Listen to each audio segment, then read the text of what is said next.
할렐루야. 우리 한번 말씀의 제목을 한번 따라해 보시겠습니다. 사도행전적 교회. 네, 오늘 사도행전적 교회라는 말씀의 제목으로 하나님 말씀 나누도록 그렇게 하겠습니다. 제가 신대원 다닐 때 사역하는 교회에서 있었던 일입니다. 토요일 오전 시간이 되면 항상 교회 사무실로 몰려오시는 분들이 계셨습니다. 그렇게 몰려오는 사람들이 있으면 매일 몰려온 사람들에게 무엇인가 교회에서 준비한 것들을 이렇게 나누어 줍니다.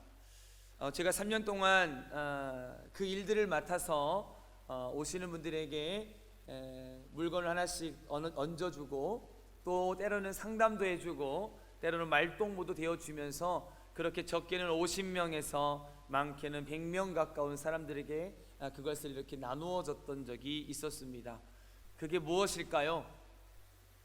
그게 무엇일 것 같습니까? 뭘까요? 네, 빵이었습니다. 빵. 맛있는 파리바게트, 단팥빵, 소보루빵, 크림빵, 이런 빵을 교회에서 미리 준비했다가 토요일만 되면 늘 그분들이 교회에 옵니다. 그러면 교회에서 그 오신 분들에게 빵을 하나씩 다 나눠줍니다. 결국 그 사람들은 왜 오는 걸까요? 네, 빵을 얻기 위해서 교회에 옵니다.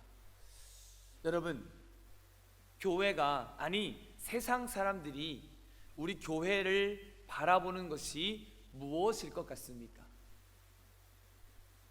세상 사람들이 교회를 바라보면서 진짜 하나씩 나누어 주어 배고픔을 해결했던 빵의 문제를 해결해 주는 것을 세상은 원할까요? 사실 많은 교회들이 그 문제를 조금이라도 해결해 주기 위해서 참 많이 노력하고 애썼습니다. 이미 지난 10년 전 한국 교회는 얼마나 한국 사회를 섬기고 있는가를 조사했던 적이 있습니다. 한국 교회가 얼마나 많이 한국 사회를 섬기고 있냐라는 거죠. 한국보건사회연구원의 발표에 의하면 종교계 사회복지 활동 현황과 활성화 방안 연구를 했는데요, 그 연구의 자료에 보면 사회복지 시설을 운영하고 있는 법인이 각 종교별로 얼마나 되느냐라는 것을 발표한 겁니다. 불교 몇 개였을까요? 37개였습니다. 가톨릭 112개였습니다. 우리 개신교는 몇 개였을까요? 무려 461개의 법인으로 섬기고 있는 것이 파악됐습니다.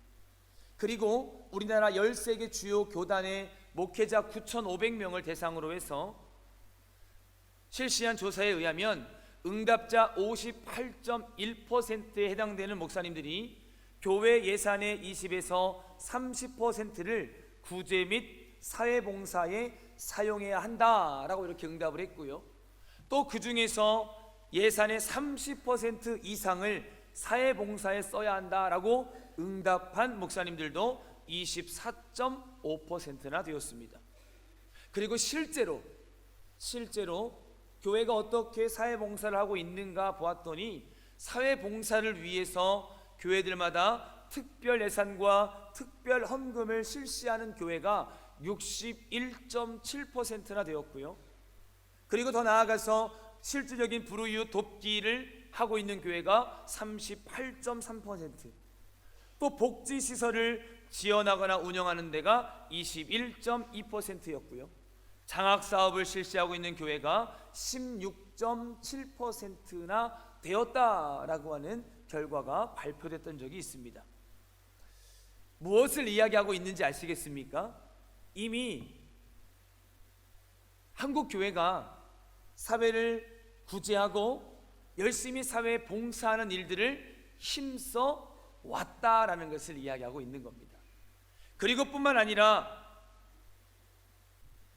우리 오창교회도 그렇게 열심히 이 사역을 감당해야 될 줄 믿습니다.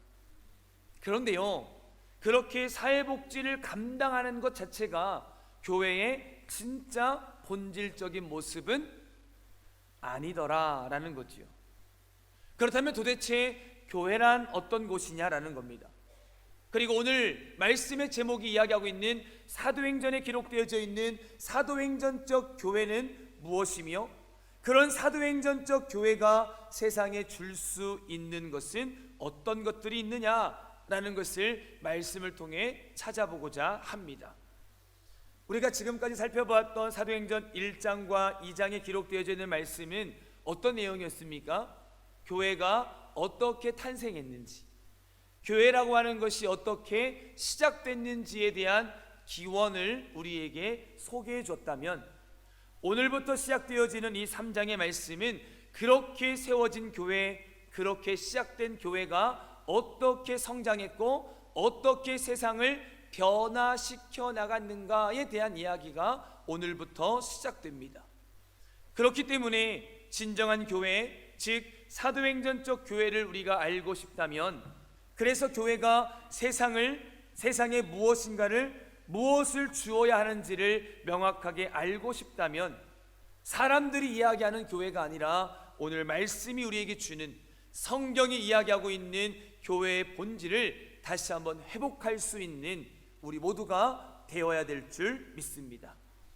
그렇다면 오늘 성경이 말씀하고 있는 진정한 교회, 사도행전적 교회란 어떤 교회를 이야기할까요? 그 첫 번째입니다. 한번 따라해 보시겠습니까? 교회는 세상을 위해 존재하는 교회입니다. 그러니까 교회라고 하는 것은 어떤 곳이라고요? 세상을 위해 존재해야 된다는 거죠. 여러분, 출발입니다. 출발. 오창교회가 세워진 목적이 뭘까요? 오창 지역을 위해 세워진 줄 믿습니다. 아무도 아멘 안 하면 심각한 건데, 여러분, 우리 교회가 이 청주 땅을 위해 존재해야 될 줄 믿습니다. 여러분, 시작이에요. 시작. 교회의 출발점이죠.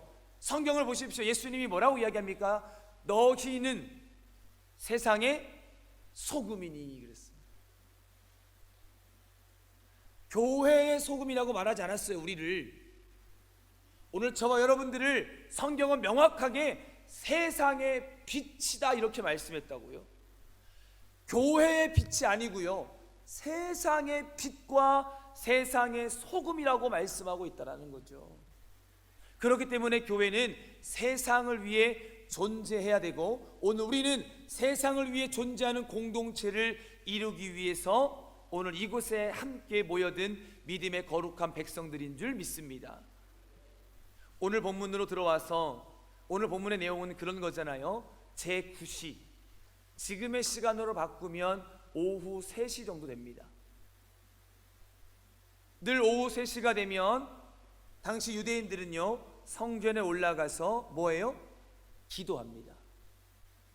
그날도 역시 그 시간이 되어서 베드로와 요한이 성전에 올라가는 이야기가 오늘 말씀의 시작이잖아요. 그렇게 성전에 올라가는데 성전 미문에 막 들어가려는 순간 나면서부터 걷지 못했던 한 장애인을 만나게 되는 거죠. 걷지 못해서 아무것도 할 수 없었던 이 장애인이 앉아서 구걸하여 생계를 유지할 수 있도록 누군가가 그 장애인을 그 미문에다가 데려다 놓았다라는 겁니다. 당시에 이 미문이라고 하는 것은요, 이방인의 뜰에서 여인들의 뜰으로 들어오는 그 입구를 이야기합니다. 지금의 성전 구조로 굳이 설명하자면 우리 본당문이 아니라 현관문을 이야기하는 거죠.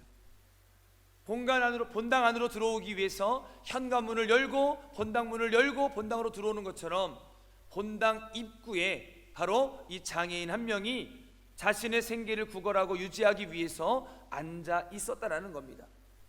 얼마나 구걸했을까요? 오늘 성경에 보니까 사도행전 4장 20절 22절에 보니까 그의 나이가 40여 살쯤 되었다라고 표현하는 것으로 보아 그렇게 구걸하며 지냈던 것이 한 40년 정도는 되었던 것 같습니다. 그러니까 지난 40년 동안 누군가가 이 장애인을 성전 미문에 데려 놓아야지만이 그나마 거기에서 누군가가 주는 동전 하나를 가지고 인생을 살아가는, 정말로 무기력한 인생을 살아갈 수밖에 없는 사람이었다라는 겁니다. 그런데 그 사람의 모습들을 곰곰이 묵상해 보면 어쩌면 나의 모습과 너무나도 비슷하다라는 것을 깨닫게 됩니다. 여러분, 오늘 우리도 사실 태어나면서부터 죄와 허물로 인해 무기력하게 살아갈 수밖에 없는 존재이지 않았습니까? 여러분, 우리도 예수님을 만나기 전에는 이와 똑같이 무기력함 속에서 살아야 했던 사람들 아닙니까? 오늘 성경도 그것을 이야기합니다. 시편 51편 5절 말씀을 보면 성경은 말하기를 내가 죄악 중에서 출생하였으며 어머니가 죄 중에서 나를 잉태하였나이다. 아멘. 무슨 말이에요? 나면서부터 우리도 죄의 유혹에 무기력할 수밖에 없는 연약한 존재였다는 것을 이야기하고 있는 겁니다. 가졌든 못 가졌든 배웠든 못 배웠든 똑같습니다. 하나님을 알지 못하고 어떻게 살아야 할지, 어떻게 사는 것이 진짜 행복할지 모릅니다. 돈을 많이 벌어보셨습니까? 그래서 번 돈으로 차도 바꿔보고 집도 바꿔보고 나름대로 취미생활도 해보면서 열심히 그렇게 즐기며 세상 속에서 살아보셨습니까? 여러분 어때요? 기뻤죠. 순간은 기뻤죠. 순간은 만족하셨죠. 그러나 그 만족 또한 영원하지 않았습니다. 어느 일정 시간이 지나면 다시 허무해지고 무기력해지는 것이 우리의 인생이지 않습니까? 마찬가지로 40년간 무기력하게 살았던 이 장애인처럼 오늘 우리도 무기력한 존재였다라는 거죠. 여러분, 그런데 오늘 성경을 보니까 놀라운 일이 벌어집니다. 상상할 수 없는 엄청난 일이 벌어집니다. 그 사건이 어떤 사건입니까? 오늘 본문 8절 말씀 보십시오. 그렇게 무기력하게 살았던 그에게 놀라운 하나님의 은혜가 임하게 되는데 어떤 은혜입니까? 앉아만 있어야 됐던 그가 누군가에 의해서 옮겨질 수밖에 없었던 무기력한 40년 된 그 장애인의 인생이 이렇게 달라진 겁니다. 같이 읽겠습니다. 시작.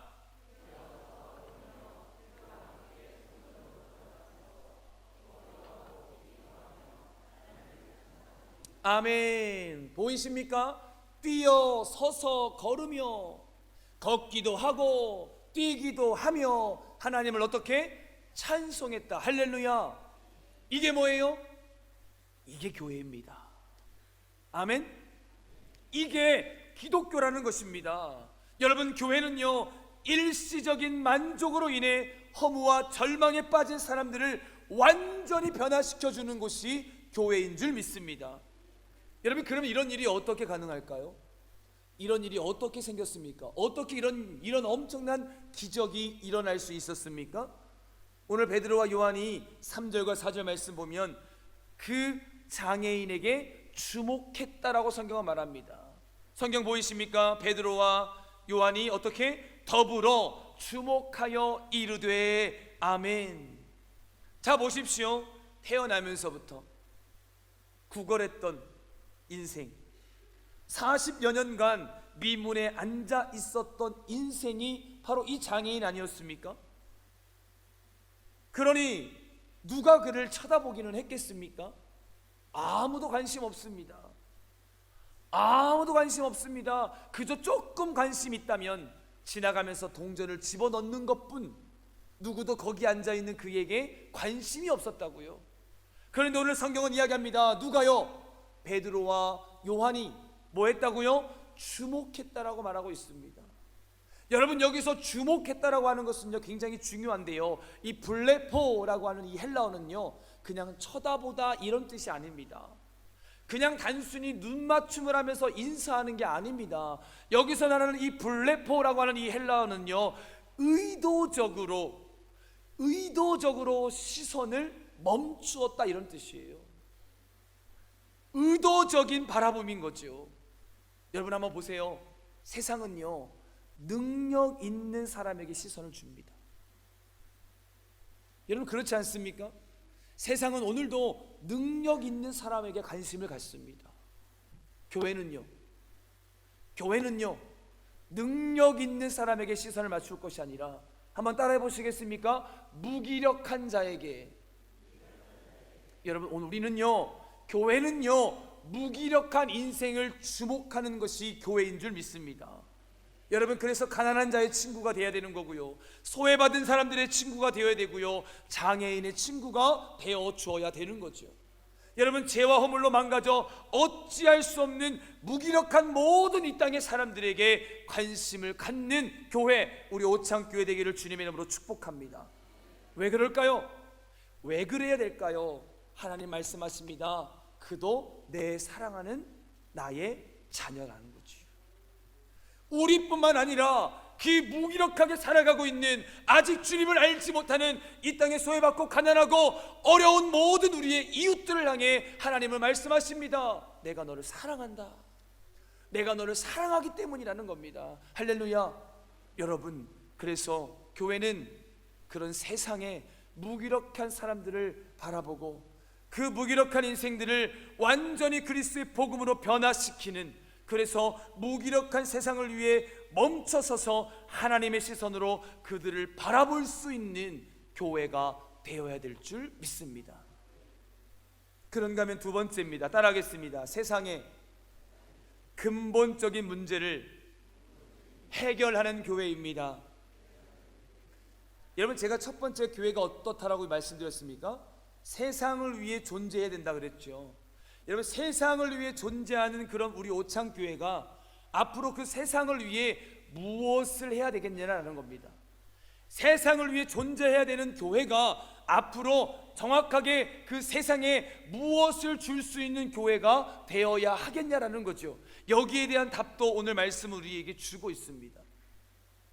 그러니까 교회는요, 세상이 원하는 필요를 주는 게 아니고요, 그것보다 더 근본적인 문제를 해결해 주는 것이 교회라는 거예요.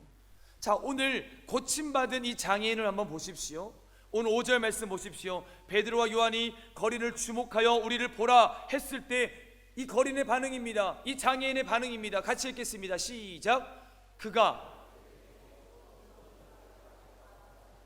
할렐루야. 자, 부르니까 지금까지 한 번도 경험해 보지 못한 거예요. 다 지나갔거든요. 다 관심 없었거든요. 그런데 어느 날 갑자기 어떤 사람이 불러요. 나 좀 봐라, 나 좀 쳐다봐라, 내 눈 좀 봐봐. 그러면서 멈춰서서 자기를 보고 있는데 눈을 들어보니까 두 사람의 눈이 보이는 거죠. 여러분, 그때 어떤 생각했을까요? 그런 생각하지 않았겠습니까? 그냥 일반의 사람이라면 똑같이 동전 하나 주고 갔을 건데, 적어도 얘는 동전 하나는 아닌가 보다. 무슨 말인지 이해가 되세요? 나를 주목해서 나를 보라고 했을 때는 똑같은 일반의 사람과는 좀 다르겠구나, 뭔가 더 내가 원하는 거, 내가 필요한 거, 더 큰 것을 줄 수도 있겠다. 여러분, 이런 생각 했겠어요, 안 했겠어요? 이렇게 본 거예요. 지금 그런 마음으로 보았다라는 겁니다. 여러분, 그런데 오늘 말씀에 기가 막힙니다. 6절, 그런 마음으로 보고 있는 그에게 6절 베드로가 뭐라고 이야기합니까? 베드로도 그걸 알았어요. 그러니까 이렇게 이야기하잖아요. 시작. 베드로가 이르되,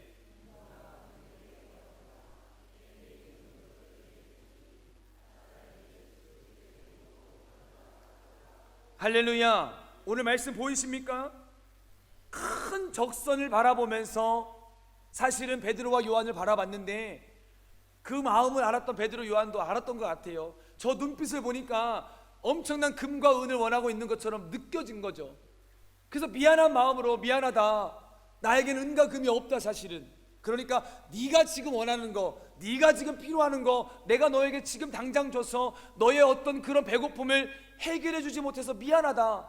그러나 그 당장 한 번, 두 번 일회성으로 끝나는 그 해결책 말고 영원한 해결책 줄게, 근본적인 해결책 줄게. 그러므로 내가 명하노니 나사렛 예수 그리스도의 이름으로 걸어라. 할렐루야.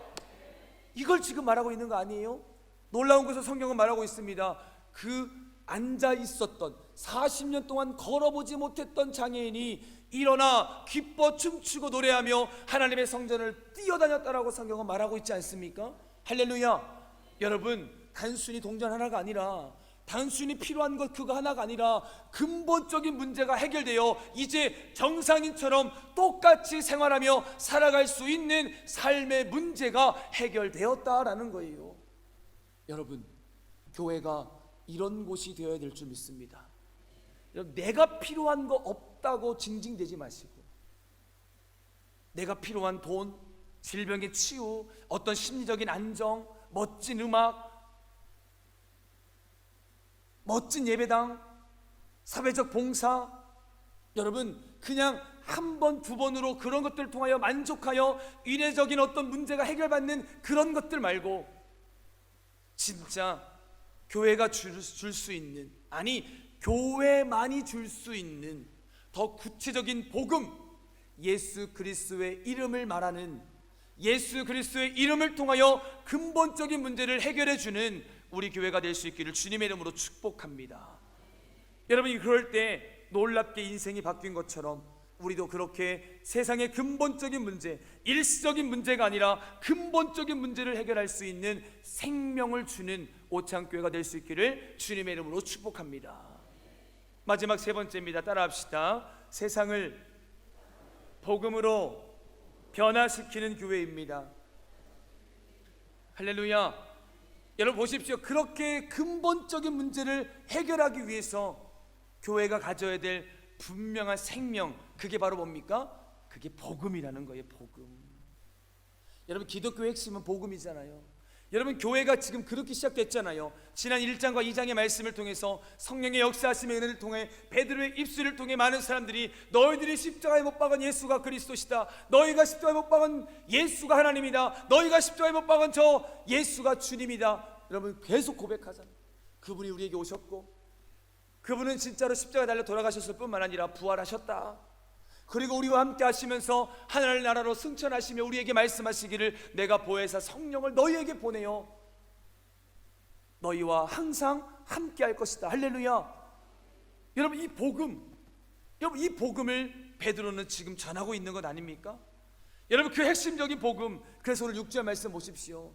그래서 베드로가 지금 뭘 주고 있는 거예요? 예수 그리스도의 이름, 나사렛 예수 그리스도의 이름. 그분이 누구예요? 너희들이 방금 전에 십자가에 달려 죽게 만드신 그 나사렛 천사람, 그 예수. 그러나 그 이름에 뭐가 있다? 능력이 있다. 할렐루야. 그 이름이 뭐다? 복음이다 라는 것을 명확하게 가르쳐주고 있는 거예요. 여러분, 은과 금이 아닙니다. 은과 금이요, 일시적인 우리의 문제를 해결할 수는 있습니다. 그러나 사람 변하지 않습니다. 은과 금이요, 당장 우리 앞에 있는 문제를 해결할 수 있습니다. 그러나 영원하지 않습니다. 여러분, 오직 복음이 우리를 변화시키는 줄 믿습니다. 많은 사람들이 지금 교회가 위기라고 합니다. 구제하지 않아서가 아니에요. 여러분, 사회봉사를 안 해서가 위기가 아니라고요. 좋은 프로그램이 없어서요? 좋은 교육을 안 받아서요? 그게 아닙니다. 교회 안에 하나님의 복음이 선포되지 않기 때문이라고 합니다. 생각해 보십시오. 성전 미문에 앉아있는 거린에게 진정으로 필요했던 것은 사실 몇 분의 자선이었겠지만 진짜 그에게 필요한 건 뭐였습니까? 예수 그리스도였는 줄 믿습니다. 바로 복음이라는 겁니다. 여러분, 이것을 교회가 감당해야 하는 거죠. 진정한 교회, 사도행전적 교회는 예수 그리스도를 전함으로 우리의 인생을 송두리째 바꿔놓는 것입니다. 구걸하는 인생에서 뛰어서서 걸으며 하나님을 찬양하는 인생으로 바꾸어 놓는 겁니다. 목마른 인생에서 이제 더 이상 목마르지 않는 소망과 기쁨을 예수님께로부터 찾아 그분 앞으로 나아가는, 그렇게 인생이 바뀌는 것, 여러분 이것이 진정한 교회의 모습인 줄 믿습니다. 그러므로 교회는 한번 따라하겠습니다. 세상을 위해 존재해야 합니다. 또 따라하겠습니다. 교회는 근본적인 문제를 해결해야 합니다. 다시 한번, 교회는 세상을 복음으로 변화시켜야 합니다. 할렐루야. 여러분, 그러면 오늘부터 예수의 이름을 자랑하십시오. 그 주님의 복음의 능력을 선포하십시오. 당장 원하는 것이 아니라 진짜 근본적인 문제를 해결해 주는 예수님의 복음을 전해 주십시오. 그리고 그 복음 앞에 회개하여 주께로 돌아와 성령의 충만하심에 임재하심을 날마다 경험하여 정말로 그 복음이 세상을 변화시켰던 것처럼, 그 복음의 능력이 사도행전적 교회를 사도행전적 교회되게 한 것처럼 앞으로 우리 교회를, 우리 오창교회를 그렇게 하실 줄 믿습니다. 그 믿음으로 모든 영광 하나님께 돌리며 이 땅에 그 복음을 담대히 선포하는 우리 오창교회가 될 수 있기를 주님의 이름으로 축원합니다. 우리 함께 찬양하시겠습니다. 우리 주신 말씀